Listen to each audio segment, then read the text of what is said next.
반갑습니다. 사랑합니다. 오늘 말씀은 에스겔서 36장 26절 말씀부터 보겠습니다. 또 새 영을 너희 속에 두고 새 마음을 너희에게 주되 너희 육신에서 굳은 마음을 제거하고 부드러운 마음을 줄 것이며 또 내 영을 너희 속에 두어 너희로 내 율례를 행하게 하리니 너희가 내 규례를 지켜 행하였지니라. 내가 너희 조상들에게 준 땅에서 너희가 거주하면서 내 백성이 되고 나는 너희 하나님이 되리라. 아멘. 할렐루야. 성령을 받아서 부드러운 마음이 되라는 말씀을 통해서 잠시 하나님께서 주시는 귀한 뜻을 상고해보고자 합니다. 우리나라는 5년마다 한 번씩 외국의 침략을 받아서 이제까지 생존한 유일한 나라 중에 하나입니다. 그렇지만 하나님께서 이스라엘을 택하신 것 같이 말세지 말에 우리 대한민국을 제2의 이스라엘을 택하셨기 때문에 걱정은 할 것 없습니다. 그러나 지금 우리의 현실은 그렇게 녹록하지 않습니다. 굉장히 많은 불안과 공포 속에서 불면증 약을 먹지 않고는 잠을 못 이루는 많은 목회자와 많은 성도들, 많은 이방인들이 있습니다. 그들은 하나님을 알고 하나님을 믿고 있지만 그래도 불면증 약을 먹을 경우도 많이 있습니다. 왜냐하면 그들 속에 하나님이 100% 들어가 계시지 못하기 때문에 불면증 약을 먹을 수밖에 없는 것입니다. 인간은 아주 나약한 존재입니다. 그렇기 때문에 완벽한 인간은 있을 수가 없습니다. 100% 여기 계신 모든 분들이 120세가 될 때까지 하루도 빼지 않고 1시간도 빼지 않고 1초도 빼지 않고 성령께서 여러분을 지배하지 않는 한은 불완전한 존재로 살아갈 수밖에 없는 것입니다. 하나님은 완벽하게 창조했던 아담도 실수했음을 보시고 참 마음이 굉장히 아프셨을 것입니다. 자, 이스라엘은 예수 그리스도가 오셨을 때에 괜찮아, 죽여도 돼, 우리가 그 모든 죄를 감당하겠어, 걱정할 거 없어, 그까짓 거 뭐 별거 되겠어? 라고 후원장담을 했습니다. 그 덕분에 600만이 넘는 유태인들이 혹독하게 죽어갔습니다. 가스실에서 소리 없이 비명도 지르지 못하고 비참하게 자기 아들을 발로 밟고 자기 딸을 발로 밟고 가스실에서 살려고 몸부림치는 그 모습들이 역사에 나중에 남아서 현장 사진이 있습니다. 여러분, 삶이라는 것은 굉장히 모진 것입니다. 하나님께서 비록 120년의 짧은 삶을 이 땅에 우리에게 살게 하시지만 이 짧은 삶을 통하여서 우리에게 주어지는 막중한 삶은 굉장히 무거울 수 있습니다.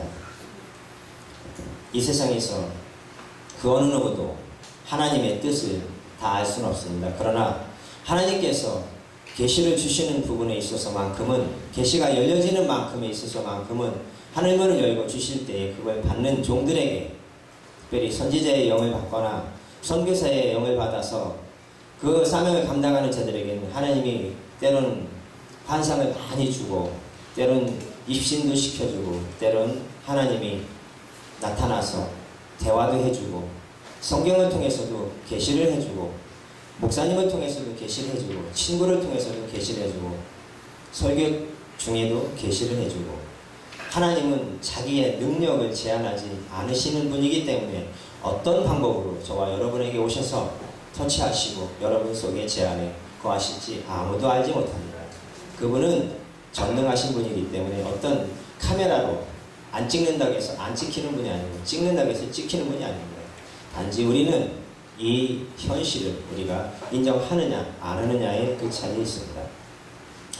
중요한 것은 이제 우리에게 하나님께서 허락하신 그 많은 것들 중에서 모으고 흩으시는 것을 하나님의 뜻을 통해서 알 수 있습니다. 그러면서 뭐라고 하시냐면 너희 속에서 가증한 것을 제하라 라고 말씀을 하십니다. 여기 계신 분들께서는 이미 그리스도 안에 들어와 계시기 때문에 아마 우상 숭배와는 거리가 멀 것입니다. 그러나 영적인 우상 숭배는 아직도 하고 계신 분들이 있다면 이제 오늘부터는 좀 끊는 노력이 필요할 줄 압니다. 육신적인 우상 숭배는 굉장히 많습니다. 돈도 있고 뭐 부인도 있고 남편도 있고 자식도 있고 또 제사상에 절하는 것도 있는데 그거야 어차피 보여지는 것들입니다. 보여지는 것들. 그러나 보여지지 않는 것들에 대한 그런 우상 숭배도 오늘부터는 끊는 우리의 훈련과 연습이 필요한 줄로 믿습니다. 하나님께서 우리에게 주신 것은 상한 신령을 가지고 하나님 앞에 와서 엎드리는 것을 원하십니다. 이 민족의 죄가 얼마나 큰지 이제 또다시 하나님께서 어쩌면 남북을 다시 한번 뒤흔들 수 있는 그런 참으로 굉장히 위기 속에 와 있는데 많은 분들은 평화롭게 여기고 알고 살고 있습니다. 내일이라도 금방 통일이 될 걸로 알고 있습니다. 천만의 말씀입니다. 통일이 그렇게 쉽게 될 것 같았으면 벌써 하나님이 통일을 이루어주셨습니다. 지금 통일이 되면 남북 다 망해버립니다. 그 많은 돈을 어디서 구할 것이며 그 많은 어떤 경제력을 어떻게 일으킬 것입니까? 이것은 우리가 경제학자가 아닐지라도 계산을 해보면 알 수가 있습니다. 지금 이 대한민국에 있는 많은 청년들이 대학원 박사 코스를 밟고도 직장을 잡지 못해서 정말로 자살하는 청년이 많고 실버가 되어서 일자리가 없기 때문에 자살하는 노인들이 많습니다. 이 모든 것이 누구 때문입니까? 바로 우리나라에 있는 모든 목사님들과 전도사님들과 성도님들이 죄값 때문에 그렇습니다. 아니라고 할 수 없습니다. 저부터도 마찬가지고 먼 과거로 올라가서 이스라엘이 죄를 범하면 누굴 통해서든 그 죄값을 받아내셨습니다. 우리도 마찬가지입니다. 이제 남한에 있는 모든 목사님들이 뭐 금식을 하든 뭐 단식을 하든 뭘 어떻게 해서든지 하나님의 인정받을 만큼까지의 어떤 그 선까지 가야 합니다. 그렇지 않으면 전쟁이 날 수도 있습니다. 그래도 괜찮습니다. 우리가 다 죽어도 괜찮습니다. 왜냐하면 그것이 하나님 뜻이라면 다 죽어야 합니다. 근데 목사님들이 먼저 살려고 발버둥치면 안 되겠죠. 목사님들은 오늘 죽든 내일 죽든 언제 죽든 천국은 보장됐으니까 내가 죽더라도 우리 기독교인 1200만이 다 죽더라도 하나님의 뜻이 실현된다면 뜻을 이루세요라고 기도해야 합니다. 우리의 뜻이 아닌 하나님의 뜻이 이 땅에서 이루어져야지 하나님의 나라가 완성이 되는 것입니다. 남북이 아무리 노력을 해도 안 되는 것은 하나님의 뜻이 아니면 되지 않습니다. 현재 역사의 수레바퀴는 끊임없이 흘러가고 있습니다. 지금 현재 하나님께서 저 무지막지한 자들을 세웠기 때문에 저들이 언제 어느 때까지 갈지 아무도 알 수 없습니다. 그러나 하나님께서는 끊을 때가 되면 정확하게 끊어주셔서 그 선을 분명히 그어주시고 나의 백성을 더 이상 해치지 말라 라고 할 때가 옵니다. 그때까지는 우리 모두가 끝까지 인내하고 막 어금니를 꽉 깨물고 아무리 분통 터지는 일이 있어도 절대 모세처럼 지팡이로 바위를 때리고 원망하지 마시고 목에 칼이 잘릴지라도 총에 맞아 죽을지라도 어쩌면 킬링필드의 베트남처럼 완전히 무익이 모두가 다 죽는다 할지라도 그럴지라도 하나님 뜻이라면 죽음을 순순히 받아들일 수 있는 그런 진정한 용기 있는 목사님들과 제가 됐으면 좋겠습니다. 하나님께서 이제 마지막 이때에 믿음을 보시고 계신 것입니다. 믿음. 진정한 믿음이 있는가 없는가, 죽음을 두려워하는가 하지 않는가, 그 믿음을 바라보시고 계신데 여기서 내가 죽더라도 민족이 살 수 있다면 나는 먼저 죽겠습니다라는 결단이 있어야 됩니다. 물론 저도 만약에 그렇게 된다면 누군가가 저를 죽여도 괜찮습니다. 왜냐하면 저는 하나님의 종이 그때는 아닐 수 있기 때문에 만약에 제가 하나님을 부인한다면 누군가 저를 죽여주시기를 부탁을 드립니다.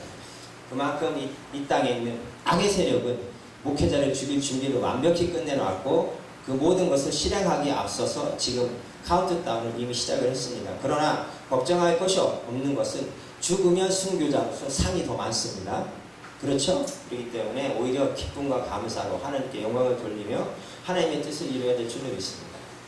결론을 맺는다면 오늘 이 자리에 오신 하나님의 귀한 목사님들과 성도님들 왜 오셨습니까? 하나님의 영광을 위해서 오셨습니다. 이제 이 자리에 오신 이 모든 하나님의 백성들 가운데에서 뜻하신 바가 있으셔서 이렇게 두 분을 노년에 뭐로 이렇게 먼 교회에 보내서 예배를 하게 하겠습니까? 하나님이 영광을 받을 어떤 시간과 과정이 있기 때문에 그렇습니다. 그렇기 때문에 불러주셨고 하나님이 두 다리를 튼튼하게 하고 심장을 튼튼하게 하고 하나님의 사명을 감당하게 시키기 위해서 그런 훈련의 코스를 죽을 때까지 시키는 것입니다. 내 나이를 관계없습니다. 하나님이 보는 그 관점과 시야가 중요합니다. 이 정도 부름 받아서 이제까지 오기까지는 많은 연단과 훈련을 받았고 30년이라는 시간을 하나님 앞에 완전히 뺏겨서 붙잡혀서 아무것도 못하고 세상에 나가지 못하는 그런 과정을 겪었고, 그렇기 때문에 여러 가지 은사를 주셨습니다. 그렇지 않았다면 아마 이미 세상에서 아마 굉장히 큰 유명인사가 되었을지도 모릅니다. 오늘 이 시간에 간절히 부탁을 드립니다. 앞에 계신 그 여자 목사님 참 순교의 각오로 가시는데 그게 맞습니다. 진정한 상급을 받았다면 끝까지 가고, 이제 머지않아서 비행기를 타고 외국에 가서 간증도 하고 하나님의 나라를 선포하게 될 것입니다. 이제 북한은 해방이 될 것입니다. 그러나 그 과정 속에는 여러 가지 우리 크리스찬들이 겪어야 될 고난과 고통과 아픔과 눈물이 있고 기도의 분량이 있습니다. 그걸 채우라는 것입니다. 하나님. 자, 이렇게 우리 하나님께서는 우리 이곳에 오신 모든 목사님들이나 사역자분들에게 원하시는 그 뜻이 있습니다. 그 뜻을 이루지 않으면 우리는 종이 아닙니다. 내가 주인이 되면 그때부터는 우리는 버림받습니다. 그렇기 때문에 오늘 이렇게 하나님께서 이곳에 오신 모든 분들을 사랑하시지만 그 과정을 다 통과하셔야 됩니다. 그 과정을 통과해야 됩니다. 그 과정이 통과될 때만이 완벽한 인격체가 되고 완벽한 그리스도인의 완벽한 목회자가 되는 것입니다. 하나님이 원하시는 완벽한 목회자가, 완벽한 성도가, 완벽한 선교사가 되실 수 있기를 간절히 부탁을 드리며 말씀을 마치겠습니다. 감사합니다. 아멘.